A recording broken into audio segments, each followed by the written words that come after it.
നഗര സൗന്ദര്യവൽക്കരണത്തിന്റെ ഭാഗമായി വടകരയിൽ അലങ്കാര വിളക്ക് സ്ഥാപിച്ചത് അപകടകരമായ വിധത്തിൽ ആക്ഷേപമുയർന്നതോടെ രാത്രിയിൽ അഴിച്ചുമാറ്റി. എടോടിയിൽ നിന്നും പുതിയ ബസ് സ്റ്റാൻഡ് വരെ റോഡിന് ഇരുവശത്തും അലങ്കാര വിളക്കുകൾ സ്ഥാപിച്ചിട്ടുണ്ട്. ഇതിൽ ഒന്നാണ് വൈദ്യുതി ലൈനിൽ തൊട്ട് നിന്നിരുന്നത്.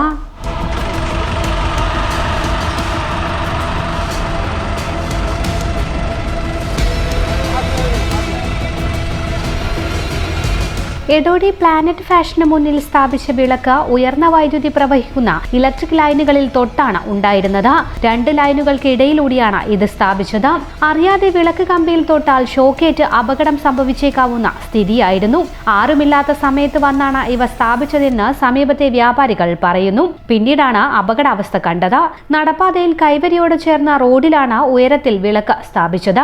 ദിവസേന ആയിരക്കണക്കിന് ആളുകളും വാഹനങ്ങളും കടന്നു പോകുന്ന വഴി വലിയ ദുരന്തമാണ് ഉണ്ടാവാൻ സാധ്യതയുണ്ടായിരുന്നത്.